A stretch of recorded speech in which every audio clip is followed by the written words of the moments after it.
Students always laugh. My students always laugh at my last name. And then they soon find out that it's only a name. It's not who I am as a person. So good evening, welcome.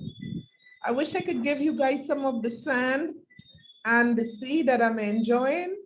The sounds of the waves at night. Very nice. So welcome, enjoy.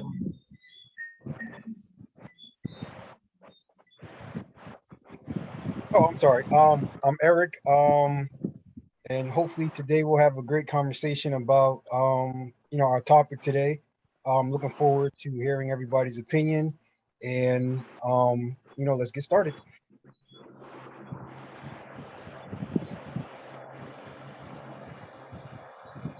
Was it me? Was I next? Yeah. Yeah. My name is Maurice. They call me Mo Better. Like Eric said, everybody, I wish we have a great conversation today with open minds and understand that we don't have to agree upon everything. We can peacefully agree to even disagree as we learn. Good evening, everyone. My name is Michael, and I'm looking forward to continue being enlightened and continue to grow in all these conversations that we have, and peace and love to everyone. Okay. Night, everyone. I am Beverly Perryman, your Spice Island Girls. And I'm a certified sexologist. And tonight, people say to me, well, why aren't we talking about sex since you're a sexologist? But I just believe that we need to cover everything that deals with our relationship. So the prior conversation was toxic feminine, toxic masculinity. We did couples that's been married for 20 years and up. And tonight we're doing kings and queens, okay? We all are kings and queens. The only thing is that some of us do not acknowledge it because we was not taught that we are kings and queens. So tonight I'm just gonna show you guys a brief video. I just want to thank everybody that's on tonight. Hope you have an enjoyable conversation.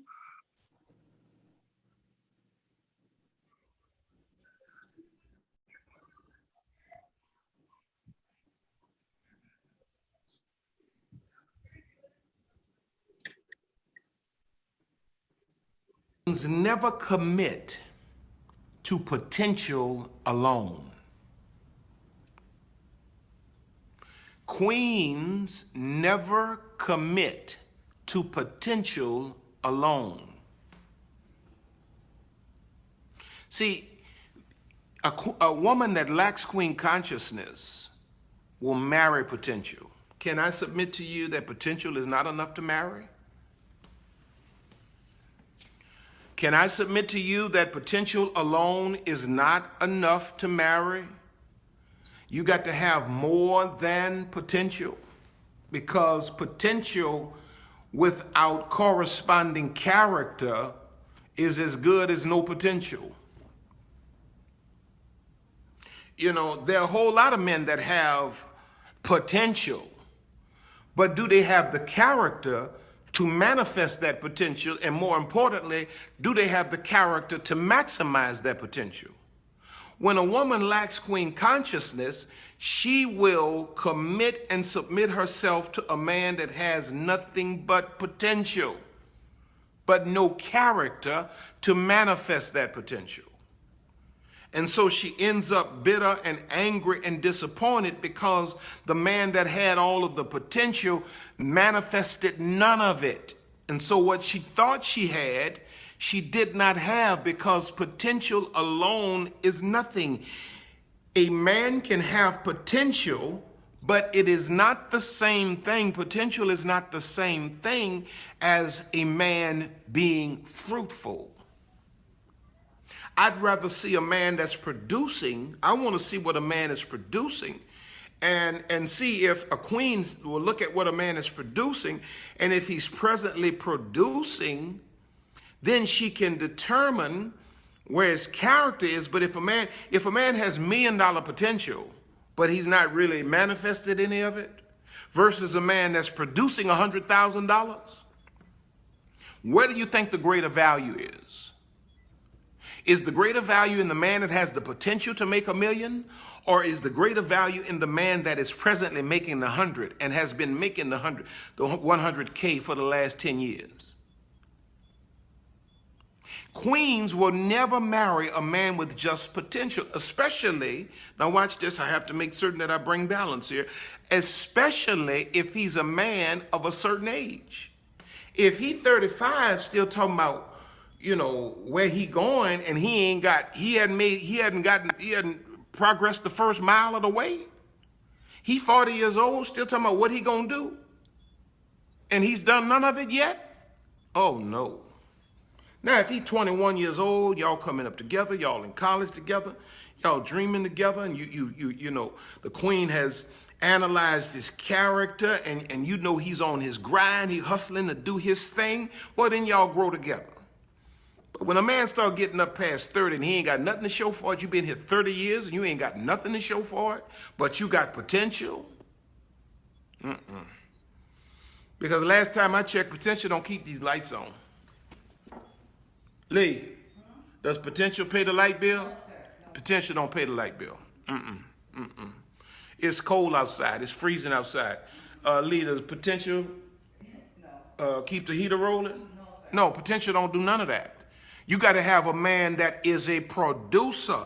Queens are never going to commit themselves to potential. And some of y'all trying to marry potential. We got potential. Why hadn't he manifested any of it? Why doesn't he have any fruit? Y'all trying to marry potential.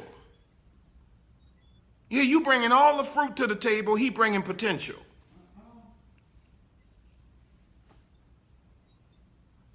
Queens ain't settling for that. Queen needs a man that is producing. Watch this. He ain't necessarily got to be producing as much as she producing, but he got to be producing. If he ain't producing, he ain't the one for her. You for another level, homie. You for another level. I think you got off on the wrong floor. Go two levels down.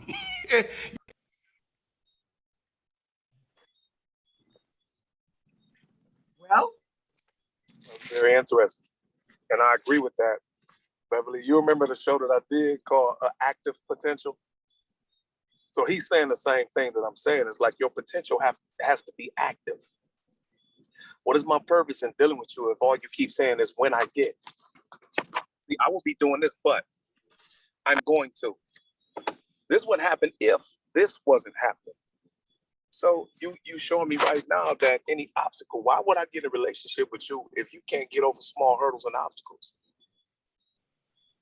So if your potential, you have to have, your potential has to be active.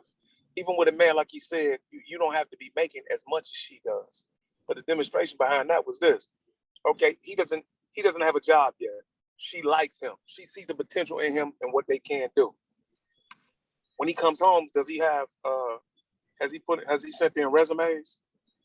Has he helped you? Does he have job applications? Has he shown where he's gone to do anything? So this is from the small scale to the greater scale. This man talking about what he's going to do, but has not done yet. Why?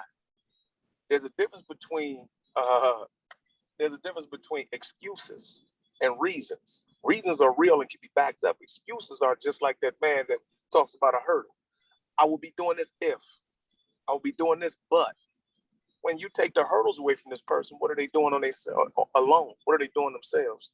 And he was right. A lot of the women get into this.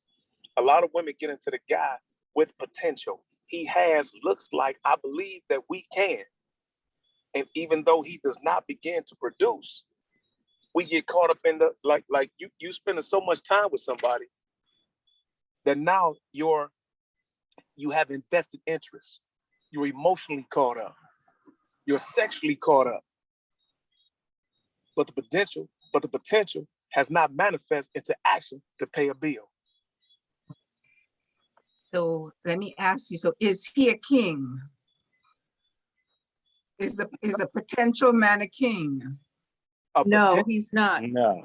No, he's not. Definitely not. But you know what? A lot of young women, they get caught up in this love thing, and that's all they see. They really don't see, you know, what the man could bring to the table, and that's where they get caught up.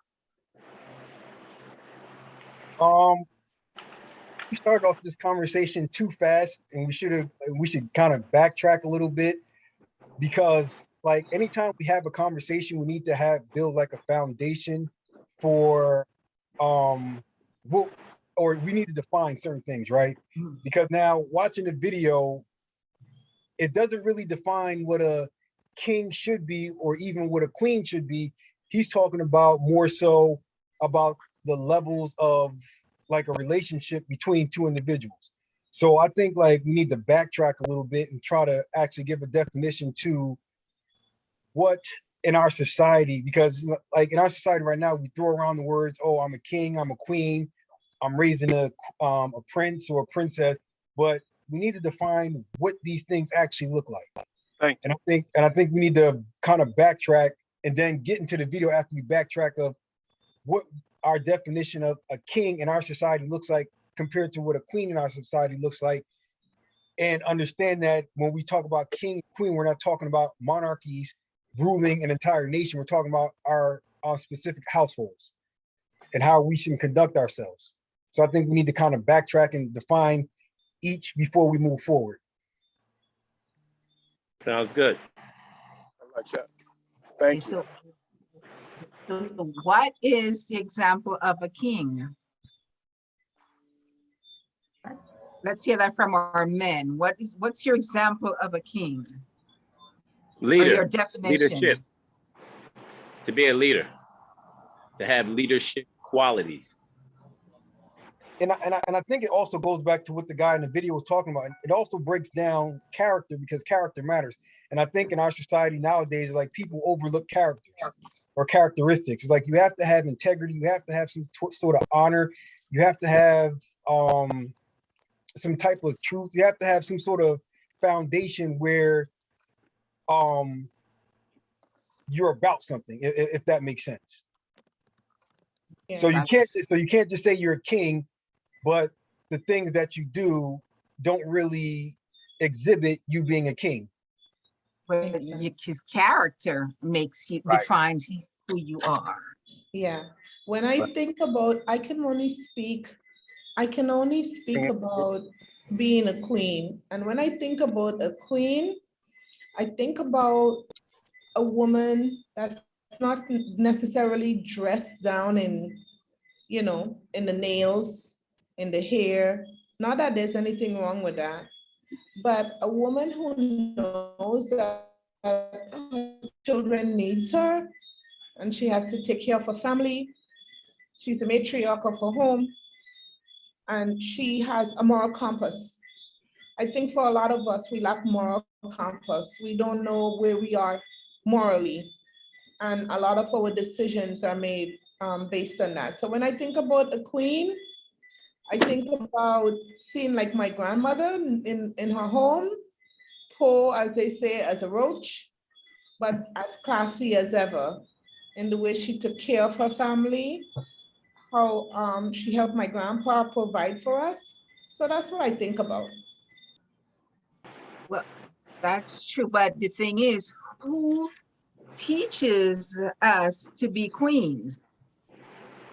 Right? Maybe the example. Right. I mean, we grew up as a young child, you're born, and if nobody teach you the behavior of a queen, how you're supposed to present yourself, the characteristic that you need to develop, then we just settle for anything that goes. Also in a mate, who teaches you how a man should treat you, correct? So you just grow up and basically in a relationship, you're taken advantage of by men because you lack that. Right. But a true queen has a vision. They lead by example. They're hardworking and they're committed. You're also curious, but you also have your self-respect and the ability to help others because you know who you are. Right. And my definition of a king, I mean, I heard the brother speak, and even you all said some of the same things, but I wanted to talk about is, We can't hear you. can you hear me? Now we can. It's character to me, like you said, and on top of that character, to me, is integrity. When you have integrity, you're the same person that you're in front of in front of a million people. You're the same person when you're around nobody, when you're by yourself, when you're around people that other people deem to be nothing. You're that same person. That's integrity. And this doesn't have to be presented like what he said about her mother. She said she was poor as a roach, but and you can't kill her child. So look at that. We can't hear you. Still can't hear me? No, you break up every once in a while. Okay. I was just talking about the character. The character of a person is integrity, and we don't have to be rich. Character, when you're a king in your character, when I treat you as a woman, even though I have nothing, when I can open your door and pull your chair out, when I can carry your bags, when I see, do you need any help? Those are characteristics of a king. Correct. But like he mentioned in the video, if you pulling up my chair and doing all of that, is that gonna pay the bills? No, You don't have to choose one or the other, Bev. right. I don't. I'm just saying. You don't have to choose one or the other. I think unfortunately, you asked who's gonna teach. I think Right. that's what, I'm not one to go based on what my grandmother used to say is her job is to teach us, and daddy's job is to teach my uncles, right? Because I grew up with my Right. grandparents. So the problem is that we find that a lot of men were not in the home to teach the boys. And because they were not in the home to teach the boys, they didn't learn this behavior. And the girls did not know what to expect because they were not home to see how men treat their moms, right? So Right, that's what but I'm thinking. right, and people say, okay, the boys learn from their dad and the girls learn from their mom, but the girl's first lesson in relationship comes from dad. If dad does things with them, explain to them, this is what how a man is supposed to treat you. This is what's acceptable and this is what's not acceptable. Then they're able to, function better in a relationship. So it's not, this is daddy's job and this is mommy's job. There's certain things that each young child, boy or girl, learn from each parent. Yeah, I remember going to church one time and I heard a pastor said, he kept talking to his son and he got frustrated with his son because the son wouldn't listen. And he asked his son, why don't you listen to me? And his son said, Dad, your actions speak so loudly that I cannot hear what you say. We are supposed to teach our children not by what we say because they don't want to hear us. They want to see what we do. So if you want to preach to our children and then your behavior doesn't equate to what you're saying, they're going to look at you as a hypocrite, and nobody wants to listen to a hypocrite.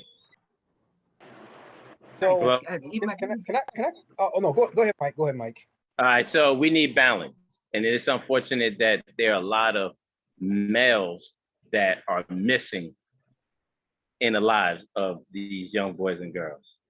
Correct. So like there's a saying where if you teach someone to be average and that person is an excellent student, then the best he or she can be is average. So we have to want that. We have to show that. And that's what we call tough love to, as parents to our kids. So we need some role models. So I've learned like integrity by watching my grandparents, because I grew up with my grandparents and we were taught certain things, and what I came away with is the example that I seen my grandmother and my grandfather shown to us. And my grandmother always always tell us that you're the best, do the best, you're loved, and Yeah. you know, and you're a queen. And my grandmother, my grandparents always held us up high, even if we did something wrong. They never told us, you know, you're bad or whatever. She always say, what comes out of your tongue, you become it. So she always like would correct us in the right way. So we came away learning from her. And I always say, taking it a bit further, this downplay on single parents and single mothers, it's a myth. Because where I grew up and where I was raised, single mom raised the best sons that were well educated and took very care of the household. So it's a myth about having like one parent being a mother in the home that cannot teach a son. That is so wrong, because I've seen it, and I know it. Okay. I don't. That Not ideal. I agree that can happen, but on the majority of the scales, if a is not in the house, or a boy that is going to not have influence, a positive influence. Yeah, it can happen. It's not ideal. Yeah, It can right. happen because we see it in some of our men, but as a mother of a son, I am telling you, in this day and age, I couldn't raise my son on my own. I have no idea what it is to be a man. And I never even pretended that I do. I couldn't do it on my own. I'm sorry. Right. We are, as single mothers, we are forced to do it. So we have to do the best job possible for our children. For those of us who are lucky to have maybe the uncle or the close male friend that able to help us and guide our children, then we're blessed in that aspect. Amen. I think we're kind of getting off. Can I ask a question? Yeah, okay, yeah, let's get back. Can I ask a question right quick? Go ahead.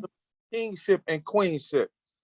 When the men were supposed to speak, you know, I want to ask them, so we can start off and start ladies first. What does it mean to be a queen? What are the attributes and actions of a queen? The main thing is your integrity, and you have to stand by, you are a leader. Not to, the definition of a queen is a wife of a king. So the king is placed. So according to the societal royalty, a king cannot be a king without a queen, and vice versa. So a king needs a queen. Just like when they go back to, and I know Maurice is good at the biblical thing, that when Adam and Eve, when they say he has dominion, that means they queenship. You have it. So without Eve, even though Adam came first, he was the king, and Eve became the queen. Yeah. So that's. But what? Okay, now again, I ask, what are attributes? How does she act to her children? How does she act in society? How does she act to her husband or the man that is in her? Respectful. So, but my question is, if you are a queen, and we're talking not dependency on a king, we're talking about as an individual. What are the attributes?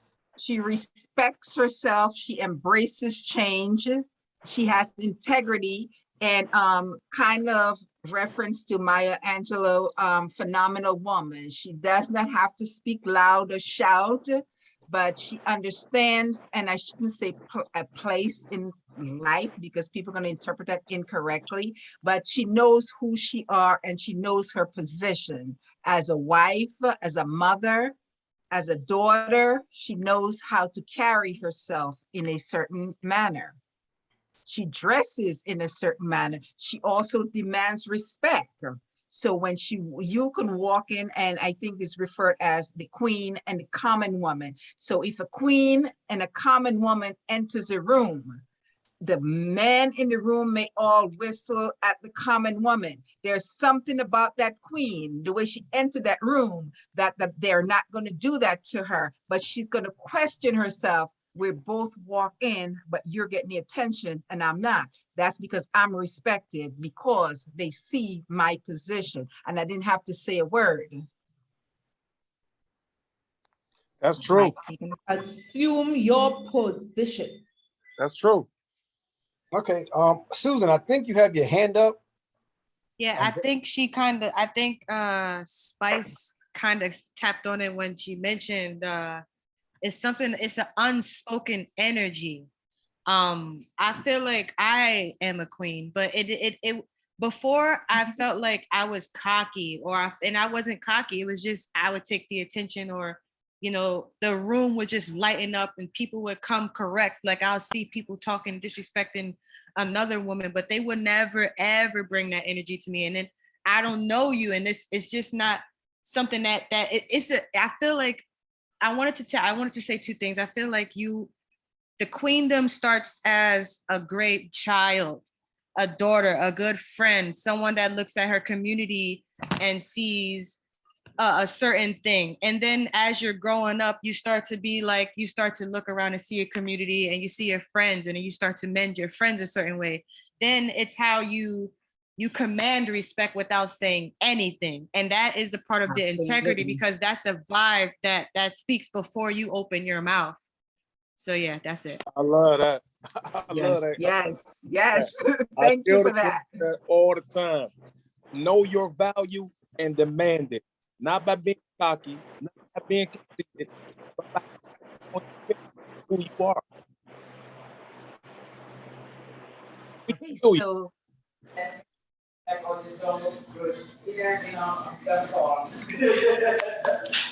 I didn't hear that clear. No, Maurice, his thing went out when he was talking. Okay, so let's hear the man define a king.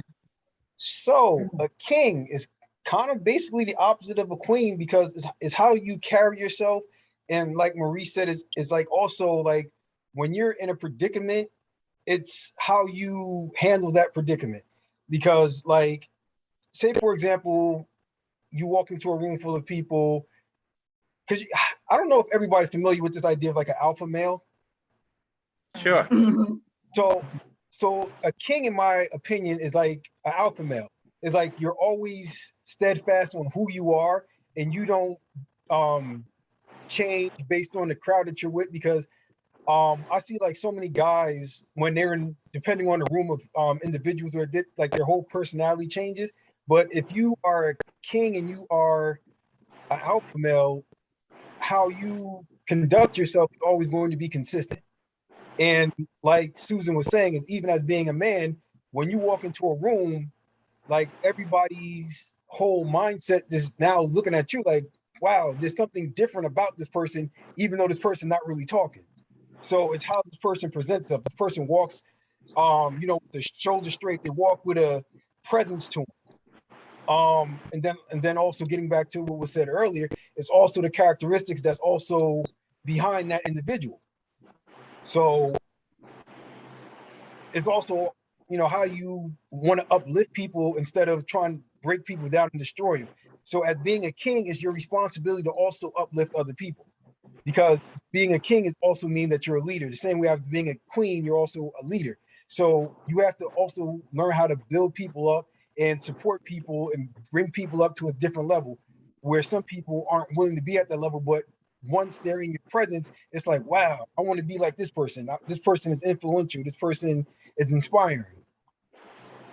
And I want to add to that. So you take on challenges and you do want to help those. You want to set the bar at a certain level. You want to help, and you take on that responsibility. You want to show them love, tough love. That's part of being a king, certain qualities. With that, I would like to ask the men. I would like to ask the men a question. Go ahead. Does being a king mean that your sons would aspire to be the men that you are? Yeah. Should. Not really. Not really, because And it's sad to say because it's just sort of like somebody was saying something about their parent and how they, because each individual is different also. Because you're a king and you carry yourself a certain way, it doesn't mean that that's going to manifest into your child. That's Because not I've what she, seen, but I But that understand. is, That's not go what ahead. she said. I understand you. It's no, like no, I no, told, go, go, explain. it's like I tell my son, I want to teach you everything it is that I know, but I want you to do it upon your own character. I don't want you to be a mold of me. I want you to take the attributes that you like about me and add on to them. There's going to be some you don't like and don't want to do, but be your own man, your own king of your own kingdom. Yeah. And that's kind of what I'm saying, because you can ingrain all the information you want into a child, but it's also up to that child to carry that legacy if they choose to. Right. Well, you would hope. No, I'm not talking about carrying. I'm thinking about like a daughter. Does my daughter want to be the kind of woman that I am? Like take the best part of me and carry it. That's Like pretty, yeah. we just said that. I think we just Yeah. said that. Yeah, you would hope so. Right. Instill that in them. Yeah. Show them. Because right, it's kind of like grooming them to be Yeah. the And that's- queen. But it's And Yeah. hopefully they are going to take that good character that you display for them and carry that on and demand respect, because that's what a queen does. She demands respect without saying it.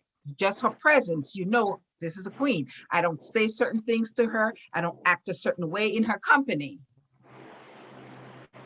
Yeah, Yeah. but you know, to kind of address Carmen, yeah, because I've met people where, as the parent, these are people like awesome individuals, and then when you meet their children, it's like, hey, this person came from you. Like, what happened? yeah. But I've also seen children like that. You see some children and you wonder, those are your parents? Right. Yeah. Exactly. Yeah. Exactly. Situation is, it's like a relationship. It's like I want to teach my son and my daughter. I want to teach my son and daughter about life. I'm not going to teach them how to be like me. I'm going to live the example that I teach them on.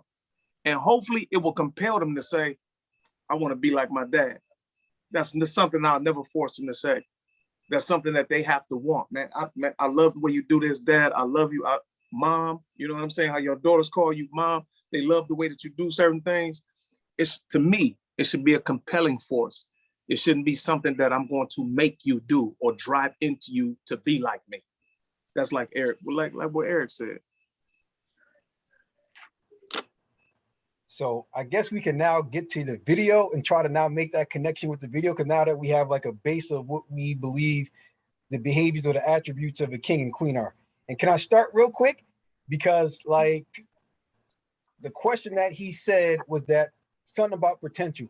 But just because you are or you carry yourself as a king, it doesn't necessarily mean that you're financially well off, because some people, I'm not going to say mature later than others, but some people have opportunities at an earlier age than others. So sometimes when people talk about potential, it's also about opportunity, if that makes sense.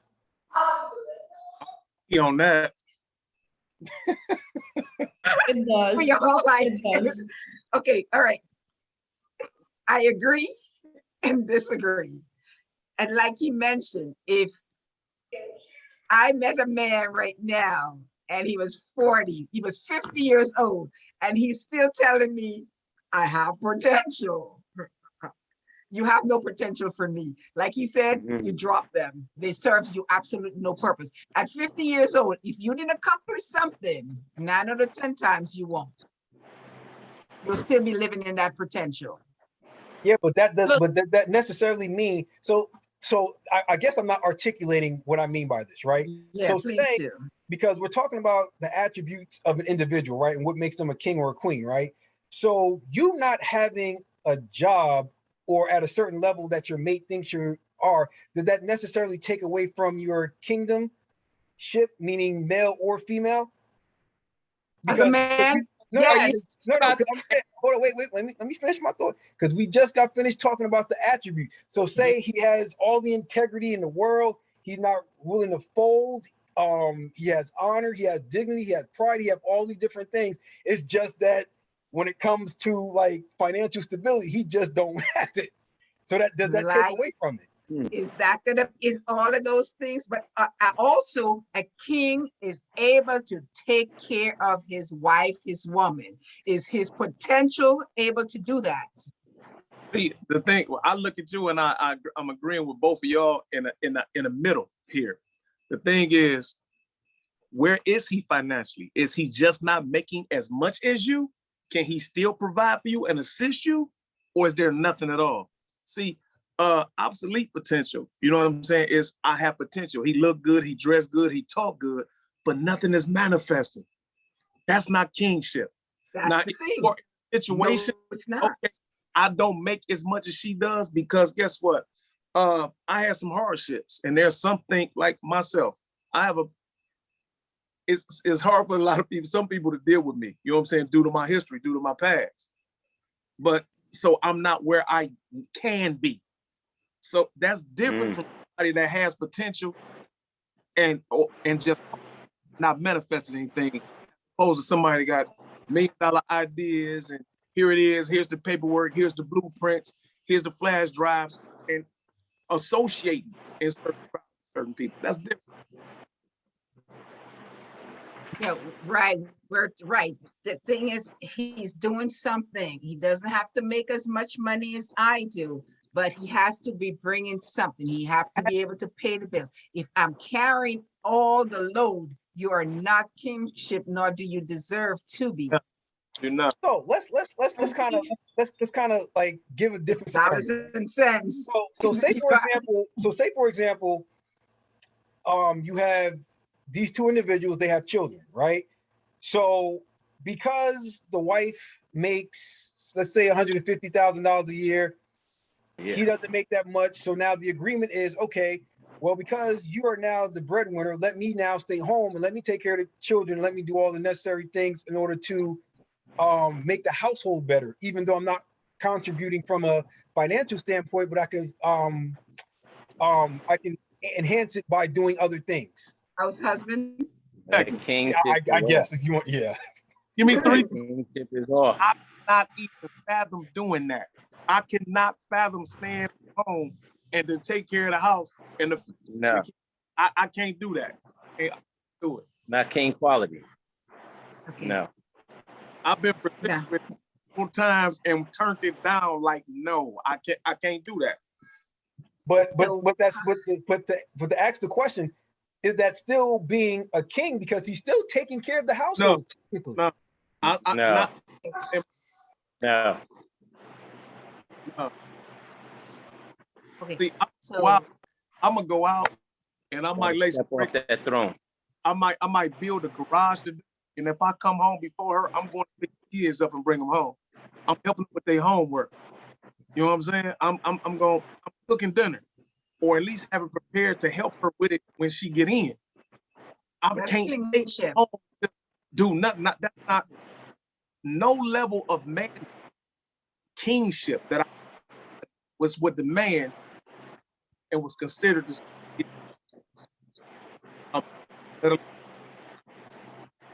Right. So I kind of I disagree with the whole financial thing about kingship. I don't think that him having to provide is going to diminish all the other characteristics about him. Like it's very common nowadays for women to make more or bring more to the table than our Black men. Yes. That doesn't take away from what they are able to do. And the roles are different between man and woman today. We definitely have to acknowledge that and take it for what it is. You know, there are more men that are taking care of the household and making sure that the kids have everything that they need, and the women are going out there and bringing in the money. And I'm okay with that as well. You know, it's whatever balances the family. As long as we as a unit, as a family, we're still proceeding in dignity and grace, then he's still my king. You're a wonderful woman. Okay, I'm gonna play the other part of the video. He brings something to the table for you. You know what I mean? That's a beautiful demonstration. That's queenship. Yeah. I might have to skip it. You ain't supposed to be up this high. Look what the Bible says in Mark 11. Look what happens with Jesus. I think this illustrates potential versus productivity. I want to see what you're producing. I don't hear nothing about your potential. I want to see what you're producing. You know, don't just tell me you're a millionaire. Show me your bank records. Let me see your credit score. Don't tell me in a few years, baby, I'm gonna be. No. What are you now? What are you now? What are you now? Mark 11:12-14. And on the morrow, when they were come from Bethany, he was hungry. Jesus was hungry. And seeing a fig tree afar off having leaves, he came, if happily he might find anything thereon. He wanted to get something to eat from the fig tree. And when he came to it, he found nothing but leaves. For the time of figs was not yet. It hadn't produced any figs yet. And Jesus answered and said unto it, no man eat fruit of thee hereafter forever. And his disciples heard it. And that fig tree died and withered. Jesus said, you sitting there with all of these leaves, and I came here expecting to find some fruit, and you ain't got no fruit. I curse you. You die at the root. And it died. Even Jesus was disgusted with that's all leaves represent is potential, but ain't no fruit. Queens are not going to commit themselves to leaves. Queens only commit themselves to fruit. All right, number 5. Queens, y'all invite some more folk to come in here. Boy, I'm getting tired now. Good God Almighty, I'm working hard tonight. Number 5, queens never finance a man. And I'm gonna bring some balance to it. Queens never finance a man. That's Let me let that soak in. That's the part I wanted you all to hear. Queens never finance a man. Times has changed. Queens are not paying. Yep, they always did. Car notes. Queens are not paying for lunch and dinner. Queens are not paying light bills. Queens are not paying child support for another woman's child that she had by this. Queens do not finance men. The only man a queen will finance is her king when he's down, temporarily. If he's down. In most cases, he's gonna make provision even if he's down. But queens don't finance an unproven man. A man is not spending no queen's money. He ain't running up in no queen's house, talking about give me some gas money. No. Once a man start asking for a queen's money, adios. That's a bad sign. It's a bad sign. Queens do not finance men. Queens don't take care of no grown man like he's her son.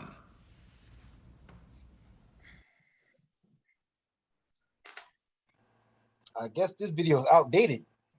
Yeah. But it might be outdated, but it makes sense. You look at all these women today who are taking care of men. They don't have no job, they have no place to go to, but guess what? They drive in a nice car that they're not paying any notes on. Is he a king? No, and that's settling. Exactly. Why did you say a queen don't settle? Maurice, you're muted. Queens don't settle because you know your worth, you know your value. And he said, you are okay. We are okay with picking up our kings if they're down, but we're not going to pick up a common man and take care of him. I need some clarity. There's a I need difference. clarity. Too. Can I finish? I need some clarity because if we are discussing queens, when I think about queens and kings, I think about a couple being married, living together. I could be wrong. You know, I'm probably from the Stone Age. But what I'm hearing is that you don't support your king. I'm not supporting a boyfriend. But if my husband needs me, my husband needs me, and I don't have to justify that to anybody, But right? he just, at Carmen, that's exactly what he just said. He Okay. said, if your king as a husband is down, then you Correct. pick up that slack. Right. But you're not gonna, just like I said to women, you don't do wife things with boyfriends. I'm not gonna do wifely duties for a boyfriend. I'm sorry. So a man shouldn't do husbandly things to show the woman that he's ready then for her, right? He shouldn't. But husband. If a girl should not do wifely things, or a man that's not her husband, the male should not show her that he's husband material, right? I don't have to open doors for you. I don't have to open doors for you. Out when I hear you talking about. But that's showing. For it, I'ma just go get it for you. You see what I'm saying? When I come past your house and the grass needs cut, guess what? You ain't gotta ask me for it if I like you and I'm you for real. You gonna come home and it's gonna be done. Your snow gonna be shoveled. So right, because husbandly that's right, but your behavior showing me that you have that interest in me, or I am that potential wife, right? Okay, so you're doing those things, you're showing me. When I'm talking about the common woman or man who there is no potential man that you're doing all these things for. But you should do the same. Man shows what? Do the same thing for that man you date. If I'm dating you, you not my wife, and I'm shoveling grass, you should cook me breakfast, lunch, dinner. I'm agreeing with that, Pastor. We don't want potential to be together as husband and wife. And let's go back to what we talked about for real. And everybody talking about this is a new age where women take care of men. Go back and look at the Bible, Quran, look at the holy tablets. Guess what? I did a speech about this before. That if it was still according to the scripture, if it was still according to the old law, you know how many women were still single, not even dating at all, because guess what? She had to have a dowry. Yep. She had to be of character. She had to be sound. She had to be a hard worker. She had to be able to love a man and respect the man and the family and be respected by the community. And guess what? When he said, I like her, guess what? Her father said, okay, take these 100 goats. Yes. Take these 100, take these 200 camels. Take this gold, take this silver. See, that's what happened. So a woman always potential. She had to come with a price. It was a bride price. She had to come with it. All the stuff about what a woman won't do for a man. This is Western society thought process. This is not original. But you as a man has already showed that potential in me that you want me as a wife. So that's the difference. And what the patriarch of all patriarchs, holy tablets, Quran, the Bible, Abraham, right? We went up there and he saw Sarah. He liked her. Yes. What was she doing? She was working. Yes. She was working. And when she went back and said, "This man like me, you need to come and meet my father." The father said, "Listen, you like her?" He said, "Yeah, I like her." They got to know each other. They got to kicking it with each other. He said, "Listen, I want to marry her." He said, "Listen, when I send you away, I'm sending you away with this. This is what my daughter is worth. This is her bride's price. It already came. So this stuff that we doing, guess what? We as the Black people, the only ones don't do that because we have been groomed and trained to be brainwashed to say your man ain't nothing." They all, guess what white people do right now? When they get married, marry potential. They do what we do. They take what we do a whole lot deeper. Guess what? They marry inside their family so the money instead to stay inside the family. Yeah. But see, guess what? Outside of that, guess what they do? They make sure that they They make sure that their son-in-law got a job. They make sure their son-in-law has potential, active potential when he comes in. Right. Do you like masonry? Do you cook? What do you know how to do? Then they set them up. So all the stuff that the sisters is talking about, that's Western thought process from the slave and the slave master. So what, your name is Maurice. I believe what Maurice is trying to emphasize on is that there is more, and there was evidence that there was more support towards the men, right, coming from women than what exists now, right? And even in other cultures, they do support their men. The women support their men. And Black culture, we expect for the men to always uphold and just come with and have and provide. And you guys have to understand that provision doesn't necessarily have to be monetary. Provision can come in another way. That's true. However, there's a lot of women who are taking care of men while they sit up. If a man comes to approach you and want to be with you, but still he's living in his mama basement, is that a worthy man or is that a potential man? He don't count. He don't count. But you also got to understand. So that's the common man. But you also got to understand. You also got to understand different perspectives, right? Because, and I think we talked about this like a couple things ago, is that each individual is willing to accept things that other individuals aren't. So, and again, we're talking about, since Maurice and Kalisha brought this up, is that we're talking about our disposition compared to everybody else's position, right? So when we look at our disposition, we're not in the same position to do what other people do anymore. We can't have that same expectation. That's why, and I think Maurice talks about this, he keeps mentioning this, is that's why like fathers are important. And I think Carmen also talks about this is why fathers are also important, because those traditions are now being swept under the rug or even erased. So like most guys, if you talk about dowries and stuff, they're looking at you crazy. Like, what are you talking about? So it's a missing part of culture where, you know, in our society, that's what we lack, because a lot of things, because a lot of Black men think that they don't even need to marry women anymore. It's just, this is my girlfriend for life. But not understanding that there's benefits that comes with being married. A lot of us, we don't have health insurance, life insurance policies to pass down to our children. So things that other people do, we don't do. So we're always behind the 8 ball. Why did y'all lock the door? I'm sorry. Let me mute Felicia, it's okay. So this is why we're always behind the 8 ball, because things that other cultures do, we don't do. So then, but then the expectation of like how things used to be is still always the expectation, even though times have changed. And it creates that level of confusion.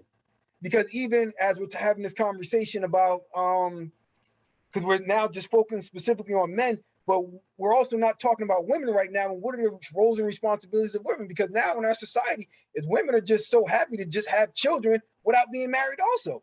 And then blame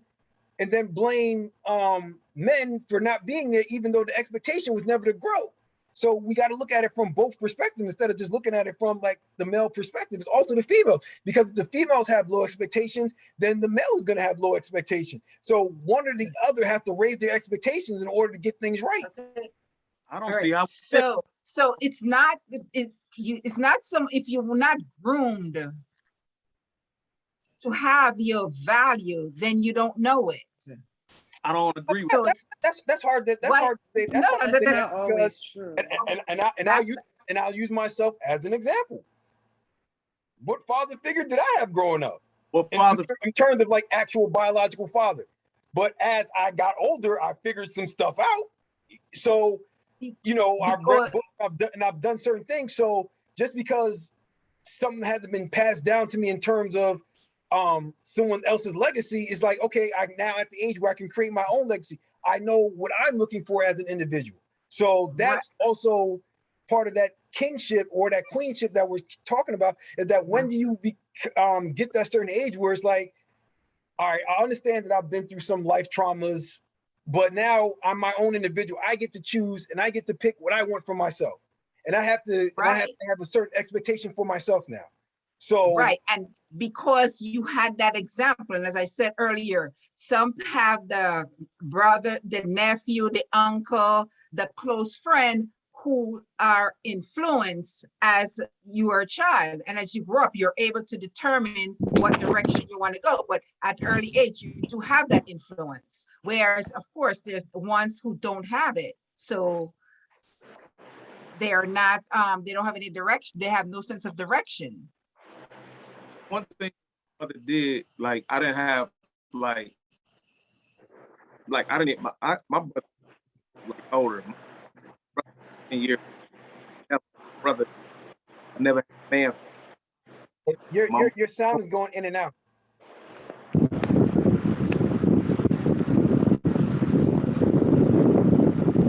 No, we can't hear you. Somebody. So, okay, You hear that? so Stanley wrote. I was talking. Did anybody hear me talking? No. No, we can hear you now. Because sometimes we can't hear you.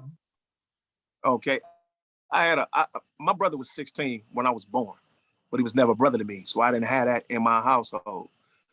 So what the thing is, one of the things that grew on me was the Most High, you know what I'm saying? He made me adaptable and easy to learn. So when I started seeing my mother cry about certain things, I said, man, I'm not gonna never do that to the girl in my life. When I seen her happy about certain things and my sisters and them, and I was like, okay, I'm gonna always do that for the girl in my life times 10. And I started looking at other guys that have families and different things of that nature. And those were the people that I looked at and groom myself to be like, okay, this is what a father does, this is what this does. And my mother had me on a spiritual sense. So it was men in my life that I looked, a lot of them I didn't like. She didn't have men in her life, but from the spiritual realm, she was communicating with these guys. So I looked for different people and places and things that I saw to adapt to become this man that I am today. In a lot of cases, a lot of us don't do that. When we have something or we do not, when we have something bad or we do not have something at all, when we learn to be it, what we can do is we can overcompensate or we can undercompensate. You know what I'm saying? For trying to be. So we learn how to be the men that we were grown to be as boys, or with our imaginations, what we read and what we saw in movies. So it's hard. Woman, she need that man, a male figure, that guy and that girl need a male figure in life. No, and I agree with that, because as a teacher, when I used to teach, I think it was like middle school, like I used to always get in trouble by like parents because they sending their daughters to school half dressed, and I'm telling them like, yo, I don't ever want to see you come to school like this ever again. And if you come to school like this, you're not coming to my classroom. So then they'll go home, they'll tell their mom, and their moms will come to me and they'll start to try to curse me out. And the first thing I say to them, so you're saying it's okay for your child to come dressed like this, and then when a little boy touch your daughter, then it's going to be all hell, even though it's your fault. Exactly. And it's like, and it's also the thing of like, yo, a male figure in the household would never allow his daughter to leave the house looking like this. Period. Yeah. So yeah. So guys, I have a question for you. Can a man take a woman that's less than a queen and make her a queen? If she wants, yes. If she wants. Only if she wants. Of course. Happens a lot. About that's debatable. That depends on the woman. I've had a lot of friends that I've watched. They've even made songs talk about, you know, I just came around to show her herself. I didn't even have to touch her, plug her. And literally just based off of how that man treated her, and because no matter how much a woman is interact with a man, there's still such thing as nature and nurture. And then there's a conflict with her and other people, her and herself, and her and the world. They're always going to sit down with themselves and compare how they feel about how they was treated by this person in that situation. So if a woman likes when they're treated if a woman likes to be abused and battered, then that is her king. That's her kingship and her queendomship. If a woman likes to be treated with respect and not based on what she looks like and all that. That's her king. That's her queendom. That's her court. It's definitely both can help elevate each other because we are complementary, you know? It has, I agree with you, and Beverly, I talk about that in the organization I'm in all the time, right?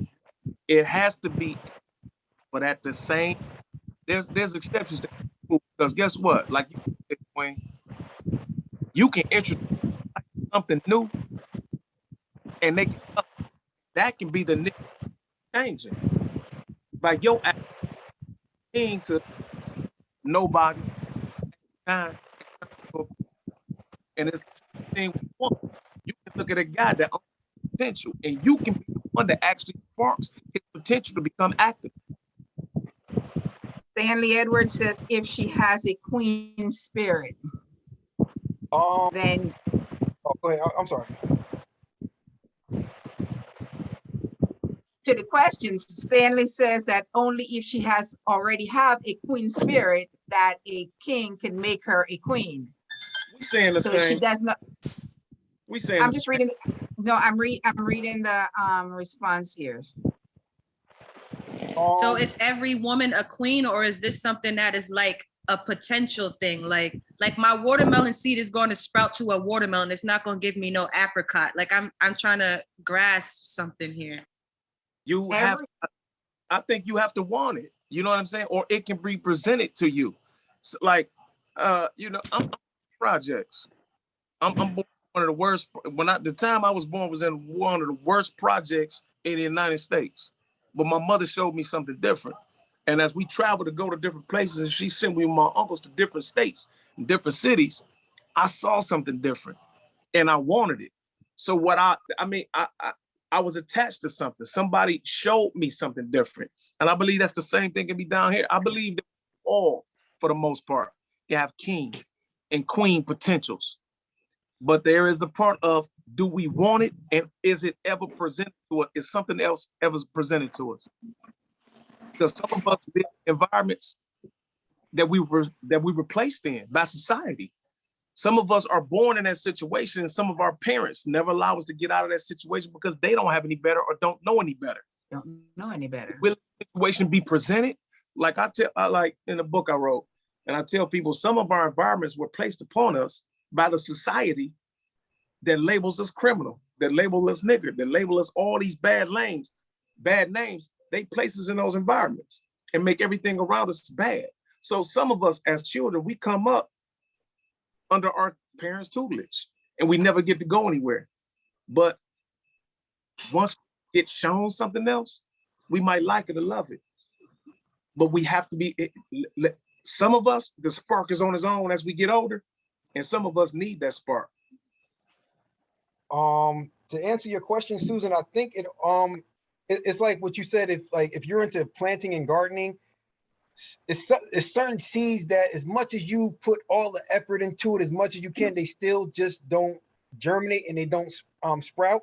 That's sort of like people too. You can nurture it, you can give it all the water, all the sunlight, but it's up to that plant to want to grow. And sometimes some people, as much as you put as much effort into it, they just don't grow.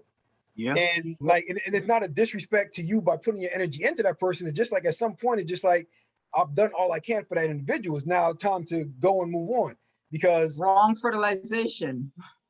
Say I'm sorry, say it again.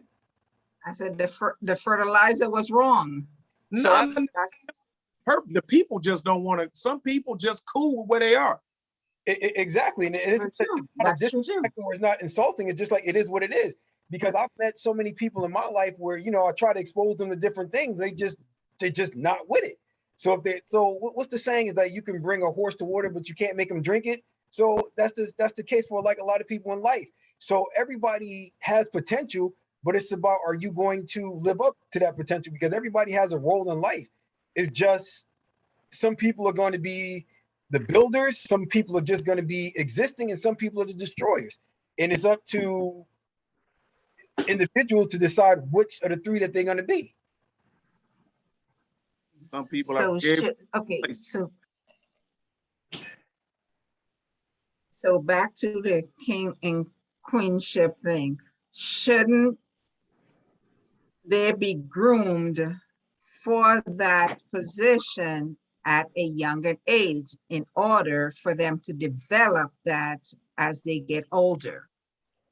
I think we talked about this earlier, where, you know, if you're a parent and you have a child, you can instill all the values, all the foundation into a child, but it's also up to the individual to kind of accept the lessons that's being taught.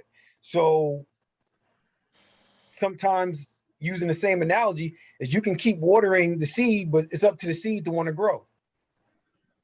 Exactly. That's real. I think with that, It's up to it to become a queen, right? You can't, I don't think you can be groomed into becoming a queen or a king. I think it has to be a responsibility or something that you have to accept within yourself. And I honestly think it's something that is appointed to you, right? And I think that it's something that happens with life and experience, right? The more you experience life and you walk through life, the more you're deciding and learning yourself and learning how to deal with things with more grace. You understand? The more you're learning how to connect with people's virtue. That happens with life experience. You need the experience and you need the people around you to kind of appoint you that leadership. It's not something that you come with. It's something that the people around you say, you know what, you're a queen. I don't think anyone can appoint themselves a queen or a king. Yeah, but earlier we said that being a queen is your character. So nobody can appoint you your character. You develop those character, whether with self lessons or whoever that you acquaint yourself with. So it's all lessons learned and your belief also. So character cannot be appointed. What do you mean character can't be appointed? What does that mean? No, how you say your name? Alicia, you can say Callie. Okay, yeah, no, she mentioned that, that it's appointed, but I'm saying earlier on, we said that what defines some of the characteristics of a queen is your character. So nobody can appoint your character to you. That has to be developed. It's self-appointed. It's self-appointed. It's a recognition within yourself. Oh, right. Correct. We own that. Yes. Right. It's like the example I said when you walk into a room and there's the women that men would disrespect, and then the ones that they look at and they know they just cannot come at you any incorrect way because of the way you carry yourself. Like the conversation we had last week, or not last week, but the time we had it when I was talking about if a chick had been with a lot of dudes, when you go in a room, it's a certain character, a certain way that you can tell what happened between her and somebody else. This is the same thing about this kingship and this queenship. When you go in a room, certain people know how to talk to you and how not to talk to you. Trust me, when you walk in the room, some guy, I deal with everything, right? So guess what? Some men be like, fine, ain't she? And I'm on over there.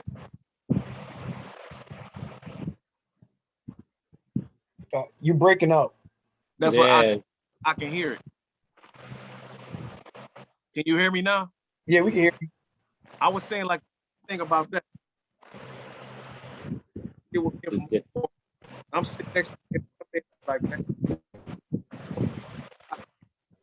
And I'm like, go holler. Got to move somewhere else. It'd be like I can't. It'd be like I can't. I'd be like, why? Man, you got to be all the way proper to holler at her. Don't even know her. Never seen her before. But that's the energy. That's the energy and the aura that she gives off. Oh, so you know what? And that's funny because now how you were explaining it now, it makes more sense than how you explained it 2 weeks ago, because when you were explaining it 2 weeks ago, everybody was thrown off, but it makes more sense that now where we're talking about aura and we're talking about like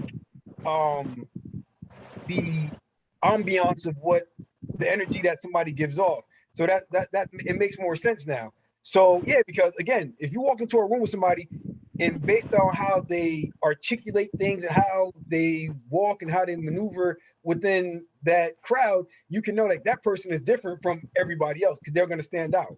So you're going to approach that person totally different. So I agree with that. It's almost to the point where the phrase real recognize real comes into par, because there are situations where you could be in a room full of all the best dressed men in the world, or a man's in a room full of all the best dressed women in the world, and granted 99.9% of them were like, wow, that woman looks really beautiful, but then there's going to be that recognition where that it's probably the kingship inside of you that realizes, oh no, I can't react to her that way.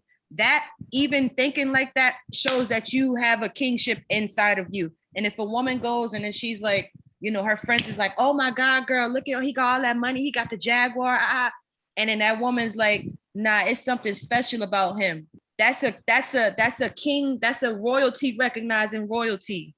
I don't know if I'm really saying it right. That's a king, that's a queen. And like somebody mentioned earlier, king knows a king and a queen knows a queen. So, and then the king knows when he sees a queen. It's like identify. It's like when students are in a classroom situation and students just know which teacher to press with. They just know what teacher to deal and get all crazy and nasty with. They know what teacher, she give you that look and you just, oh no, not her, not next period. We don't talk to next period teacher like this. It's the same thing. And I feel like those were the beginning stages of where we recognize the energy. Because when we close our eyes, that's when you could, it's the same thing, like that unspoken energy.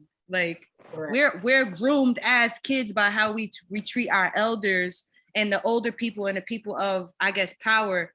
And that's kind of like when we get older and we get into that power and realm of being able to speak and express ourselves and share what we really feel and think.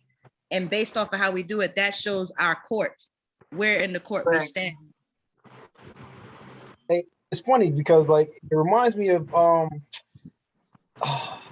of the Apes, I think that's the movie, yeah, where you know, Caesar, because he's the alpha, all the other monkeys bow down to him. And it's not even a thing about them being less than a man, but it's understanding that this person has another level of leadership that I'm willing to give up my authority in order to allow this person to lead me, because I think that this person is a better suited to in order to lead. So I was earlier, man. I'm glad that you brought that back up and brought it to my mind. Another good thing about a king is him being delegated authority. I don't always have to do that. If you know some, again, like you always bring up the scripture. Abraham was the all patriarchs, where he was like, I said, this is what I'm gonna do. Not and nobody else, God. This was God told Abraham, hey man, listen to your wife. And that's what we got sometimes. King don't always mean shut up, sit down, don't say nothing. I'm the head, I'm the lead. It also means sometimes I gotta sit down and communicate with you and listen to what it is that you're saying. Listen to your opinion. And guess what?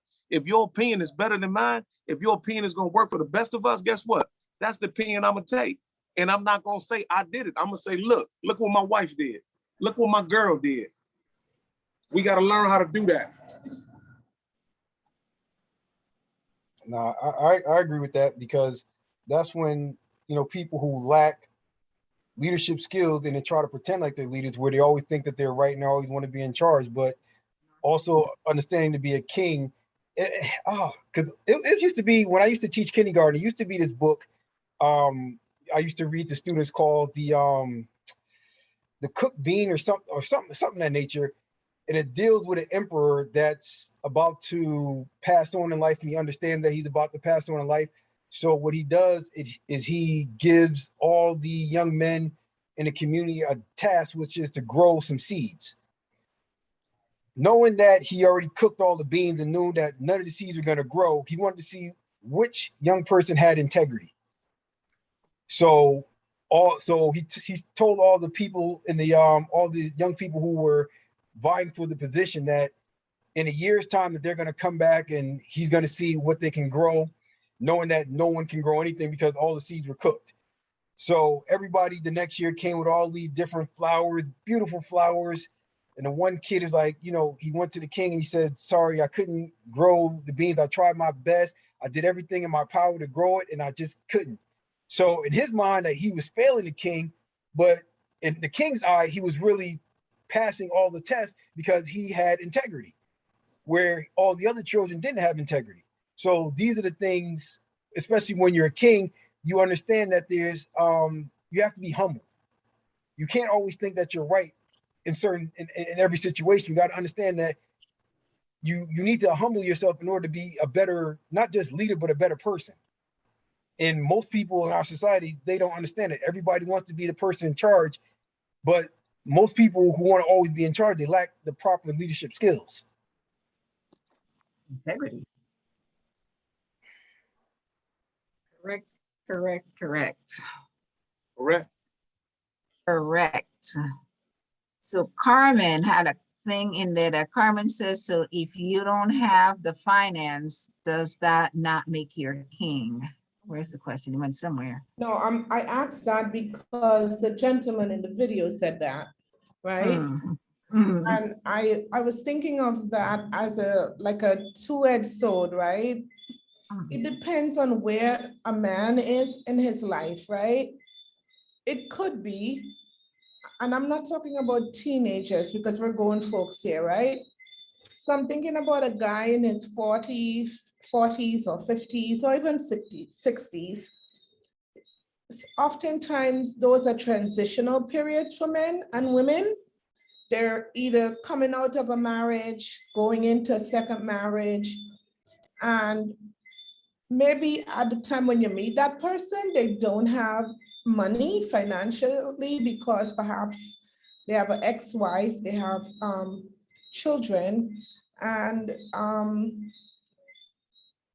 let's suppose he's coming into the relationship with no money and you're fortunate enough to have a dollar. Does that mean you should not be with this person because they're not able to financially contribute in the moment? Or do you go with potential based on what the gentleman said in the video? Different time, different era.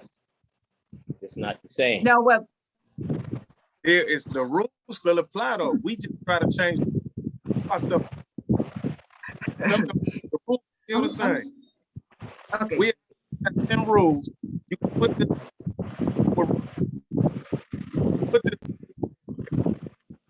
and it's Maurice, you're breaking up. It's hard to hear you. Maurice, you're breaking up, and I'm going based on what the gentleman said. He said, if you cannot provide for your woman, you are not a king. And I'm asking if when a man is going through a transitional period in his life, right? Because we know everyone, we're not all in lasting relationships. Some of us are not lucky to marry the first person and last forever, right? We're talking about realistically. He's saying, right, he's saying that if men cannot provide, so let's suppose you meet somebody in their 50s and their 60s and they're transitioning, is that person not a king because he has no money? Well, he'd be close to Social Security if he's 60, so he can have an income. No. I heard you first trying to answer something. Somebody's got sound in the background. No, that's Maurice. Oh, okay. I'm moving. That sounds like and it could be Mike too. Because Maurice, we can't hear you. Yeah, that sounds like somebody, like in my speaker, it sounds like somebody is in like driving down the street and someone got a fan around them. It's like wind. I hear. So I heard what the Queen said, but I was trying to answer something that Eric said. What did Eric say? If you remember, I was trying to catch what you said because you answered her for real. Yeah, and I think Kalisha also answered her early. It's also based on the dynamics of like the relationship, because I think Kalisha was saying that, you know, when you get into a relationship, right, as being in a relationship, you know the strengths and weaknesses of your mate. So if you're willing to accept, like, listen, as a female, if you make $300,000 a year and you know your mate is not going to make nowhere near that, and they make the agreement like, listen, if you go to work, if you bring in 50,000, cool. But as being in a relationship, the man knows, all right, well, because she's the breadwinner, I'm going to go pick the children up from school. You know, I'm going to make the meals because I'm a better cook than she is. It's that balance in the relationship, because I know several people where the woman don't cook at all. The man, he enjoys to cook, so he cooks all the meals. The male has a better relationship with the children, in meaning that he's, I'm not gonna say more suited, but he's more, I don't know what the word I'm looking for, but he knows how to deal with the children better than the wife does. So all of the household things he basically takes care of while she goes and she's the breadwinner. So that works in their relationship. Now, is that gonna work in every relationship? No, but these are the realities that people need to speak about when they get into relationships. And I think like most people, they're not honest with each other. They're always like a woman, like, for example, I know some people also where I know a guy, he gets into the relationship, he knows the wife don't know how to cook, she don't know how to clean, she don't know how to do nothing. So in his mind, he's like, all right, so once we get married, she gonna learn to do all these things, and then he's disappointed because she's not making the necessary adjustment. And he's upset. And I had to tell him, like, listen, did you know from the forefront she wasn't gonna do all the stuff? Yes. So you can't be mad. Right. She already told you this is not what she's gonna do. So, but most people think like, oh, I can change the person because, oh, this person loves me now. No, a person's strength is a person's strength. The person's weaknesses is a person's weaknesses. So if y'all not creating that balance where y'all are balancing each other out, then it's going to lead to divorce because y'all didn't fully assess the situation. Right. And I think, and again, most people lie to themselves about that. It was one-sided. Exactly, because yeah, and a little deceitful, because if you go in with intention that I'm going to change them, even though I told you I'm not going to do X, Y, Z, but you have in your mind that, you know what, when I get with her or marry her, she's going to do this, because you're deceiving yourself. Them be the worst relationships. Them be the worst hurts when you think you're going to get into something and try to change somebody because watch. Nah. Correct. Yeah. But so that a man is less than a man and not the king because he doesn't make as much as she does. My thing is, again, like E just said, do y'all come to this relationship agreeing that this is the part you're going to play and this is the part that I'm going to play? If that works for you, that works for you. It just don't work for me. I can't stay in the house and not do nothing. I've been with several females that made more than me. And my thing is, guess what? I'm going to make you some more. I'm going to show you how to make some more. I'm going to bring additions to what it is that you're already doing that's going to help me help us. You see what I'm saying? So I'm going to show you kingship attributes. I'm going to show you kingship, characteristics to where, okay, you making more than me. Guess what? I'm not jealous. I'm not mad. I'm not upset. I'm going to bring some more to you. Right. And that's exactly what the point he was making. Because if you're temporarily stuck, but you have that potential to add to it and not just be like, I'm doing this, I'm doing this. So that is long-term potential. Short-term potential, it's fine, because you know at some point, not 20 years, you're going to accomplish something, or you have a plan, but you can't have potential without the plan. But I that think potential is in your head. I think also getting back to the video, if we're basing our discussion based on the video, then the guy is not talking about really kings. He's talking about the perspective of what a man is and not necessarily what a king is. Because again, and this is why I said when we watch the video, we need to go back and we need to give our definition of what a king and what a queen is, because once we lay that foundation, then that's going to allow us to now dig deeper into that video. And I think in the video, he misses a lot of points, because now if we're talking about being a king is, and a queen is your characteristics and what you provide as an individual, like your characteristic. If you can't provide for somebody, because remember, if we're thinking about even older times, right? If you're a king, you're responsible for a whole kingdom of people. So it's a different level of um of responsibility. Right. Because in our society, when we're talking about a king, we're talking about people who we're talking about their household.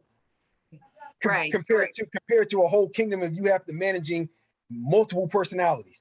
So in our society, when we're talking about managing our households, if you can't bring enough money to the table as your mate, that doesn't take away from you being a king, because you still can provide. Go ahead.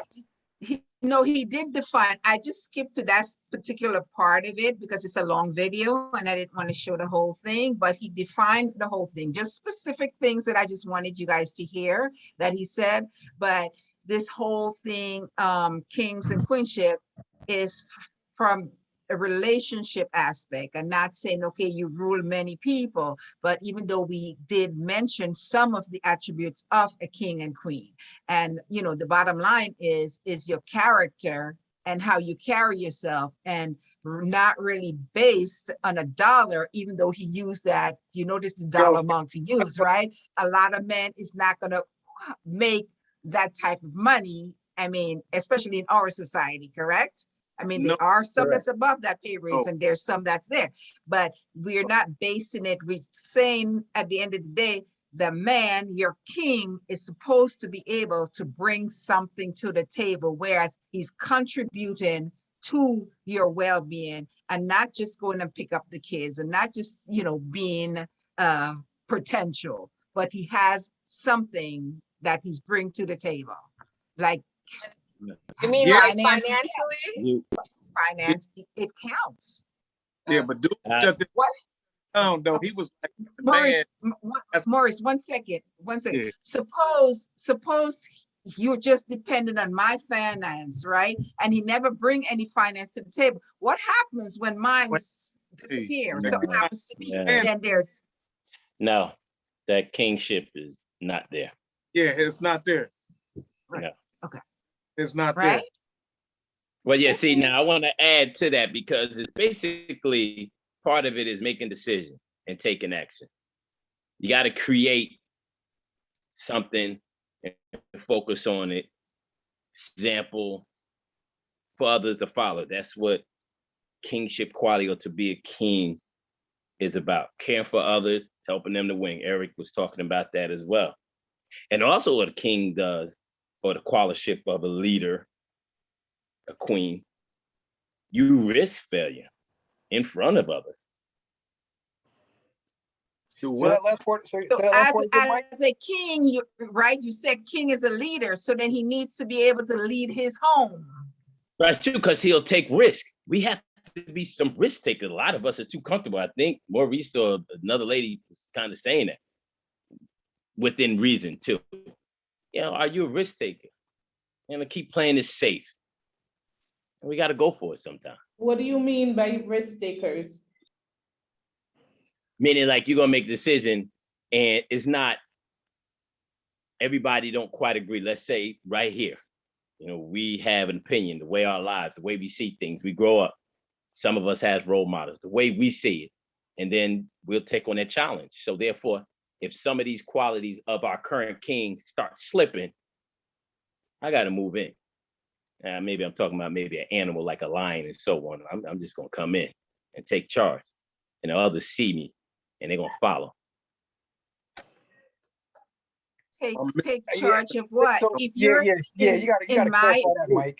Right, because Mike, what I would say to us, what you just said, is no way in the world you don't bring anything and you're gonna come in and take control. What are you gonna take control of? No, meaning if it's not just finance, meaning I have to show you as a king. I'm not coming in, I was just off of the finance. Yeah, maybe it's not all about the finance, but I have to show some of these qualities.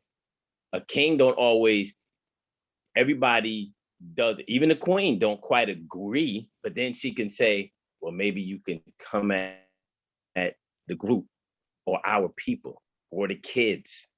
Maybe you should try this approach. So you're talking about potential. Yeah, earlier we're talking about potential, but I have to come with it. I have to be able to challenge, to meet those challenges. It's gonna happen. And if you see that weakness, you ain't believing me as your king. or this group of people. Y'all don't see kingship. I'm slipping. Something's wrong, and somebody gonna take over. I have a question. This is Probably Go getting a ahead. little bit off topic. So does a queen have to come with like a certain financial? yeah, No, she yeah, doesn't need to have that. yeah. With me, In she order does. to be considered a queen, does she have to have a No. certain? Yeah. Like, does her finance queens, need they to don't need also your be in money. order? Let her finish her question. Let her finish her question. Right. So does a queen, in order for a lady to be considered a queen, you know, does her finance need to be in order? Does she also have to bring something financial to the table? No. Yes. No. Yes.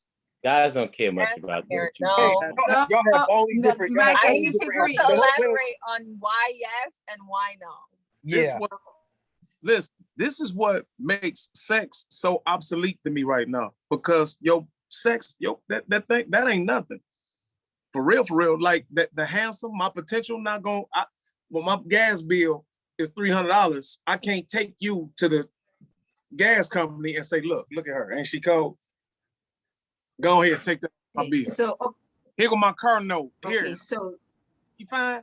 Take my car okay, note. so wait, hold it. So, Maurice, are you saying, you mentioned all the things that you expect the woman to take on your responsibilities Take of on my paying your bills? responsibilities. She's not taking on my You're breaking up. She's not taking on. How's she taking on my responsibilities? Okay, but I'm just saying, I'm asking based on what you just said. So I'm asking a question, no judgment, a question. That was a question. Because you're saying. I get what he's saying, but he's not articulating it right. I understand what he's saying. You asked me, is she supposed to take up my responsibilities? Now, what are my responsibilities?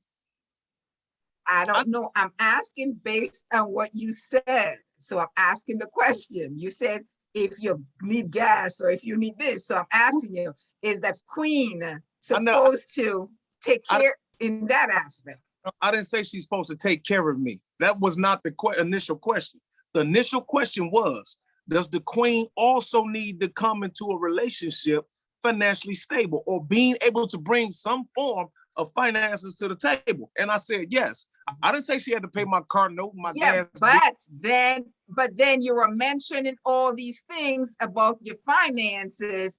What happened if this, or if you need gas, or if you need that? So I'm asking, is she supposed to, your queen, pick up your responsibility, your bills? Is that? But that's what you said. You meant after you said yes, you mentioned those things. No, I did not. Ask me what I said. This is what I said. Just like a man, my potential means nothing without action, right? If my gas bill is $340, I can't take you to the gas company and sit you and say, how much is my bill? $384. Look at my woman, ain't she cute? Right. Yo, cute, not right. paying. So not. Okay. So I'm it's into not, but what? Let me finish. Can I finish what I'm saying? So again, when we're in this relationship, I've done this already. Now, this is my post-trauma. I've taken care of women. We done dressed, rolled across the world, did everything. And guess what I did? I was a Band-Aid. What do you call it? I was a crutch. I was an enabler. So when something happened to me, couldn't nobody help me but me. Go in this and do this. Go in here and do that. Go in that shoebox, get this, and bring this down here. Because she couldn't do nothing. And then when I failed, guess what happened? She was looking for another me. So I created a crutch. I created a bad thing. So in my relationships and through the histories that I have studied, I went all the way back to Abraham. Guess what? Her father and her said, you gonna be my husband? Here. So do I want her to come open-handed, just give me something? No, but she has to have something to where if something is not right with me, can you be there like I'm gonna be there for you? Right. So we did mention, I wasn't quite understanding what you said. Now that when you define that, if something happens to you, and that's correct, as he defined earlier, if something happens to your king, we're able to step up, but not to be our king's provider. No, I never said that. No, no, Yeah. no, I know. I said, after you said it in the end, I understood where you're coming from. At first, I was thinking that you're saying, wait, we're supposed to take care of you. But as he mentioned, yes, Yeah. if you're my king and you fall in hard times, of course, I'm going to come and step up and take care of you and pick up the pieces. But I'm not going to be the one who's carrying you all throughout the relationship or marriage, or whatever have you. I said it time and time again. Yes, Eric. I've been in situations where people could like ask me, like, you don't never have to pay a bill, just be my dude, like on many occasions. And I'm like, So that's a true king. So you're the king. I said, I don't even know how to do that. I can't just sit here and I can't do that. Okay, so you're kingship. Yes, Eric. So no. I want to get Michael's opinion. I want to get Susan's opinion, because they both had different points of views. And because I think Susan agreed with Maurice and Michael disagreed. So I want to get both of their opinions.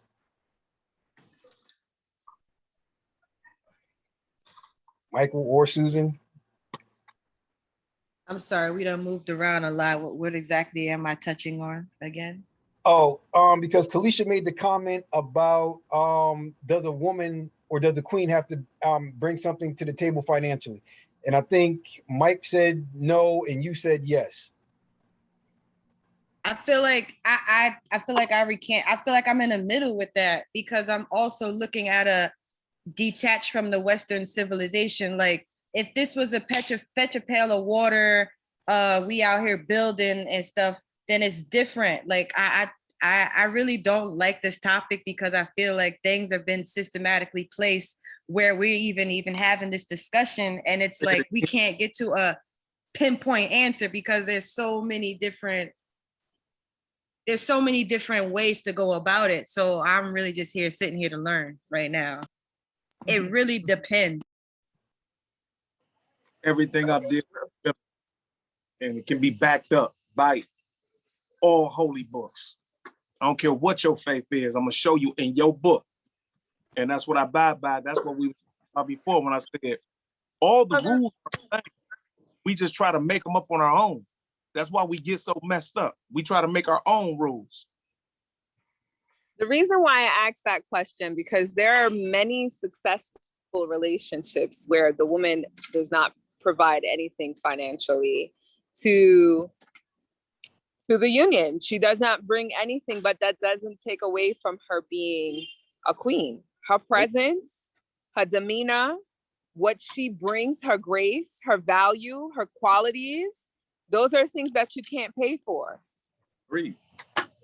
And that's why I say that when it comes to a man, there are qualities that you just can't pay for. Absolutely. I agree. You know, and that doesn't mean that that man is not a king. I agree. I agree. It's just a bit weird in this. It's just a bit weird now for us to really base off, like, to use things like grace and a herbal woman or a strong man that can build houses, when those things aren't being done every day. A man's not building a house every day. A woman's not. A woman. It's just so weird. Like, I'm so happy that we're having this conversation, because people my age are not trying to talk about this. Right, that's why we call it the uncomfortable conversations. People's going to agree and some's going to disagree. But, you know, at the end of the day, we all, you know, things are changing, society has changed, our view has changed in how we look at things. So when we get with somebody, I mean, the best thing is we have to know ourselves, and then get to learn about that person and see what it is. That's why you know, I like the fact that we have to, what are things that I would accept and not accept in a relationship? You know, I like to make that list. So when you meet a person, if I don't smoke, so am I going to talk to a smoker? No, you crossed up my list. I'd like to do certain things. And that's, do you like to do the same thing? Yes, no. So there's things that definitely yes, definitely no, and the things that I can live with. So the things that you can live with, then you have that happy boundary, as, you know, it doesn't get to you, you're not stressing about it, because you can tolerate it to a certain level. But if you accept my definite no's and back to thinking that you're going to change that person's into your no's into their yes, or their yes into your no, then that's where you set yourself up for failures. But we have to determine what we want in our relationship. That's the only thing that matters. And then you two come together and you agree upon it. That's the only way a relationship's going to work. You can't just go in half-heartedly and say, okay, you know what? Maybe he'll come around, or maybe she'll come around. It's not going to happen. That's why I'm single, because I still play by the rules. They ain't changed to me. Yeah, that's the thing. The rules. A lot of people ain't playing by the rules. A lot of settling. Who set the rules, though? Who set those rules? That part. Huh? One who established the whole relationship, who said, look, it's not good for men to continue alone. Let us make it for him. Adam, hey, Abraham, listen to your wife. Hey, continue to. You guys don't like to listen to us, though. We got the wisdom. Yeah, we're supposed to. Y'all make for them rules. But I think that society has determined the rules for us, and we forget the way things should be and just, soak it up and thinking, they determine for us. We just don't think for ourselves anymore. Well, most of, not me, I think for me, but society had put that in place. The social media have changed the way we look at things, before even dating. Who dates anymore? You meet somebody on social media and you swear you have a relationship, you don't have conversation. You meet up with somebody and by the time you're in the bed, you don't have that, conversation. I remember the days, like I know when I was younger, man, when he come to take you out, we look from his shoes up to see if he meets our standards. When he come to pick you up, he had to bring you flowers. He opened the car door for you. I mean, I speak to young girls now, and they don't know nothing about that. They don't even have the concept of a man opening the car door for them, Never mind to bring them roses. What is that? Right. Role model. Well, that's because we're meeting up at the location now, and the women have their own cars, so they don't need to open up any car doors. No. Listen. Okay, hold on. Let me correct you on that. When you both pull up to that and you sit in your car, what's wrong with him coming to meet you and open that car door to let you out, even though it's your car? That's if he sees you. What happened to him walking you to your car and make sure you get in and close the door behind you? Our expectation has become low that we don't look for those things anymore. We just go with whatever is put in front of us. And you shouldn't demand your value. Exactly. Your value. I done dated a couple of chicks, and afterwards, we see each other, we link up, and they're like, man, you done messed me up. I say, why? They say, because I look for things now that you did that these dudes don't do. One for your answer did this. When she went out, she waited for the dude to come open her door, and he did, so she just sat in the car. There you go. And I said, that's what we're supposed to do. That's what you're supposed to do. Demand your value. Not with conceit, not with arrogance, but know your value. Yeah, we want to know their value. What do we take you to the restaurant? He's supposed to pull the chair out and push it in. Those are, queenship treatment. Yeah. So you know what's funny that y'all was saying this, and I see Kia, she's leaving a comment and the thing saying like chivalry is dead. Yeah, chivalry is not dead. No. Wait. Chivalry is not dead. It matters. It do She matter. did not say dead. She said dying. You need to understand where chivalry came from. Chivalry came from Europe, where white men know how to treat white women. But it created a rule book in order for them to treat white women. So to say, I'm sorry, why is it not true? Not true. That's very true. I'm gonna say chivalry was created during the Middle Ages. You want to go back to the Bibles again, to the Holy Quran, to the tablets? You want to go to the Bible? You want to go to this? How did Abraham treat? Sir. I'm not a Christian, so you going to the Bible means nothing to me. And that's just the reality of the conversation. You want that's how you want to end it like that, because that's not what you believe in. But go to the Holy. You believe in the Holy. You listen to you read the Holy tablets of the Quran. Go shower first. I'm No. going to shake your hand. The woman in the holy tablets of the Quran. How was a man supposed to treat a woman in Egyptology, in the books, in the hieroglyphs? How? So it didn't start in. Europeans started trying to write the rules to make it seem like they create everything. So what I'm saying, so you're basically agreeing with what I'm saying, because I said chivalry, the idea and the concept of chivalry started in the Middle Ages. No, that's not what I'm agreeing with.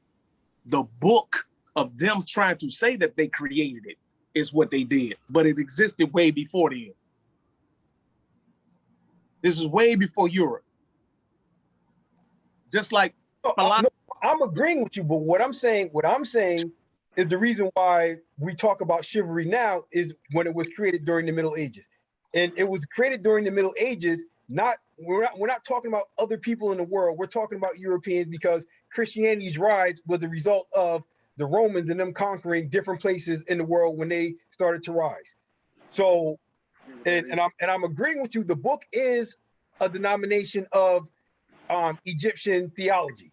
But what I'm saying is that because they teach you in history, is that there's two ways that societies develop. Either it's through innovation or through conquering. And we already know that Europeans conquered every nook and cranny on this planet. So Christianity is a result of them conquering Egypt, specifically Alexander the Great in 325 BC.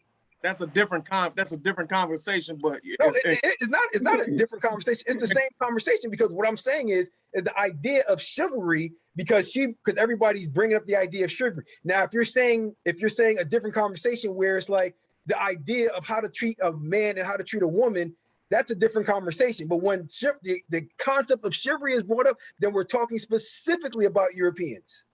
Now, when we're talking about ancient, we're talking about the Egyptian Book of the Dead, that's a totally different scenario, because that's a society, and it has its I'm sorry, go ahead.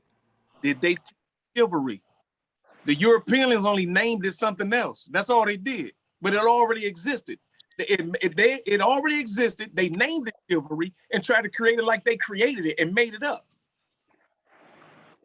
It already existed. What is saying First Peter? Husbands, deal with your wives in knowledge, assigning her with honor, continuously loving her, treat her as the feminine vessel, and treat her with honor. That meant put her up on a pedestal. That was chivalry, way before the Europeans ever came into existence. Go to the Egyptian Book of the Dead. Man, they drew on their women. That was some of their clothes and stuff. So they couldn't even be touched. This is how pure and powerful she was to the Pharaoh. What did Abraham do? How did he deal with his wife? Do you understand, man, in the Bible, man, Sarah, because of Abraham, had the longest mourning process of anybody in the Bible, including Jesus? Well, Jesus. Europeans named it something else and tried to say that they created, just like, guess what? They said they created culture, music, blues, everything else. The philosophy, the poetry, everything it is that they say they're the greatest in, Nietzsche, Locke, Jung, Socrates, Aristotle, Plato, guess what? They went to school in Africa, man. They came back and said they created this to the Europeans, but we already had it. We created the first maps of astronomy and astrology. We already knew that the earth was round and not flat. Europeans didn't do nothing but rename something and said that they created. They did not give a on word. On back to a woman.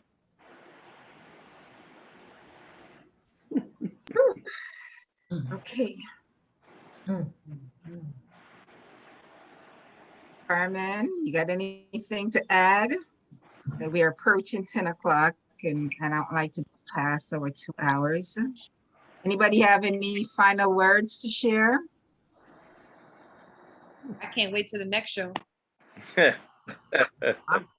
I want Well, to say I'm a queen and I'm living in my queenship. I want to say this, that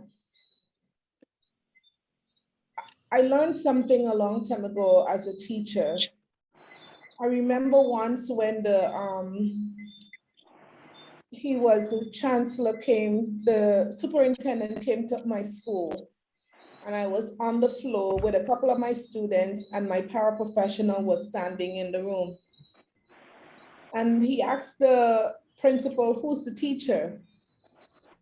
And she said, "She's on the ground with the students." And he said, "I walked in here, I did not know who was the teacher, but learning was going on." And so today I was one of those students learning. Thank you. You know, I think though for every session that we have, we all learn something, because I mean, and that's the purpose of this, is that we are learning from each other. Whether, I mean, if you take one thing away each time, then that means you have learned something. And this is what every day is about, learning. So, and I appreciate each and every one on here. My first time visitors, I appreciate you. My regulars, Carmen, co-host, Eric, moderator, and Maurice, the regular guest. And I can't see my whole screen. I don't feel bad if I leave you out. Steve, thank you. Michael, regular visitor, Kia. So again, I just want to thank each and every one of you. I really appreciate you. We all appreciate you. So, oh, one thing before you guys go, if there's a topic that you want to discuss, drop it in the chat, please. How about friend zone? That's coming up. Listen, that's on the list. That's on my list. And the thing is, what I wanted to do, as I mentioned earlier, that, you know, people said about talking about certain topic, I wanted to cover the basis on relationship, because I just believe that before we get into certain conversation, we need to cover their relationships before we enter that. So I think we're almost there. So it's coming, friend zone. Beverly, I want to thank Yes. you for this forum. I learned a lot tonight. And I also want to make a statement.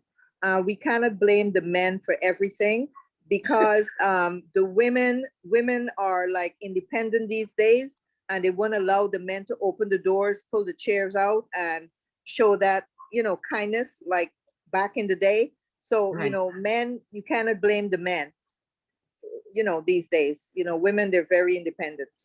I'm not liberated. Love you.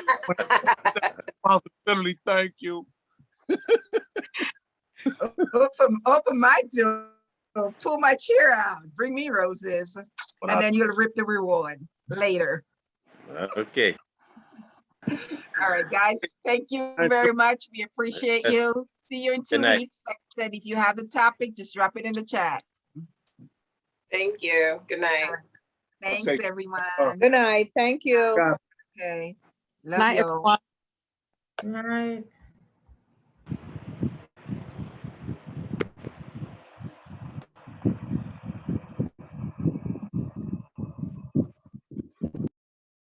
Okay.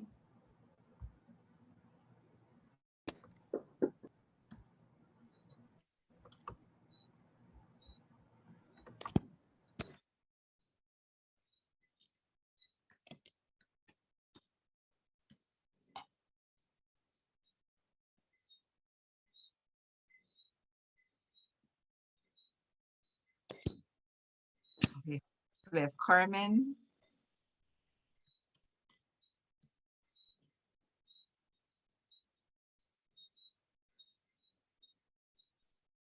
Okay. So Eric's gone. Who's Galaxy? Bye. Okay, who's Galaxy? Okay, goodbye, Galaxy. Thank you for showing up.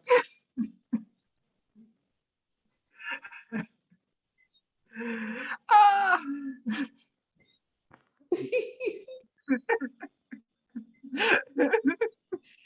Girl, Maurice is yours. You're gonna have to deal with him. I I told you. He doesn't give anybody a word edgewise. Sad.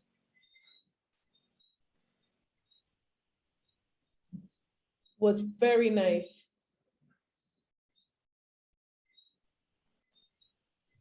Okay, I'm making, oh, They were very nice. You'll see a couple of them was inboxing me, sorry.